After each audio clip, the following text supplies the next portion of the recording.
Do you hear a click, pop, or snap every time you raise your arm, rotate your shoulder, or reach behind your back? It might not hurt right now, but that sound, that's a red flag that your shoulder's telling you something is up.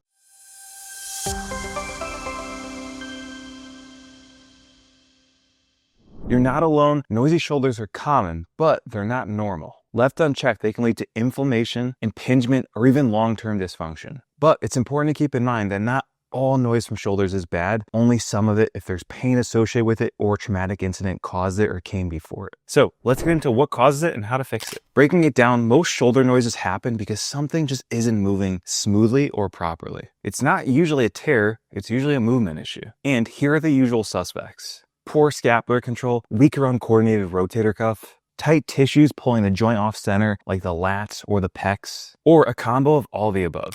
The result? The humeral head, the ball of your shoulder joint, starts shifting, gliding, or catching in a way that it shouldn't. The technical term for this is called crepitus. And while it sounds pretty scary, it just means and it's telling us that your shoulder mechanics are off. So let's go ahead and fix that. Here are 3 exercises that restore smooth movement, reduce noisy feedback, and improve long-term stability. Exercise number 1, the wall slide and liftoff, is a drill that improves scapular upward rotation, activates your lower traps, and trains control in the exact range where popping tends to happen. Here's how to do it. Stand with your forearms on the wall at shoulder height. Slowly slide them up the wall while keeping your neck and head relaxed by looking straight ahead. At the top, gently lift your hands off the wall without moving your trunk for 1 to 2 seconds, and then return back to the wall under control and back to your start. The liftoff adds a layer of challenge to your scapular control and mid-range coordination, where most of that clicking typically shows up. Do 2 sets of 8 to 10 reps, nice, slow, and controlled. And a pro tip here, you should feel this between your shoulder blades, not in your traps.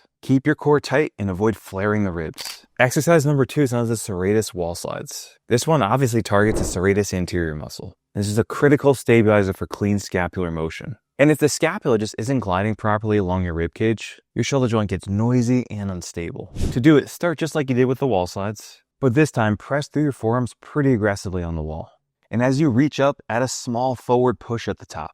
This is going to activate the serratus a bit more and teach your scapula how to smoothly move over that popping area. And here you want to do 2 sets of 10 reps for controlled motions. And here you want to feel the burn in the rib cage area directly under the armpits, kind of near the lats, not in your traps. And if you feel your neck taking over, reset your posture or keep a mild chin tuck as you do it. Now, exercise number 3 is shoulder external rotation eccentrics at 90 degrees. This is where we train the rotator cuff specifically, turning on those external rotators that are going to stabilize the cuff and control our humeral head. Here's the setup. Anchor a light resistance band. Bring your arm up to shoulder height, elbow bent at 90 degrees. Start in full external rotation, then slowly control the return to neutral over 3 to 4 seconds. This is going to really help us build our eccentric strength, which helps the cuff keep your shoulders centered and quiet under stress. Do 2 sets of 6 to 8 reps per side. And keep in mind, this is where a lot of people are going to notice weakness. If it feels shaky, good. You're rebuilding control here where you need it the most. Now, some final notes just to recap what we talked about today. Shoulder noises are a signal, not a sentence. Most shoulder clicking and popping can be fixed. You just need to clean up your mechanics, not freak out if it occurs, strengthen your scapular support, and give the rotator cuff control that it kind of lingers for. Do these 3 exercises daily for the next 1 to 2 weeks.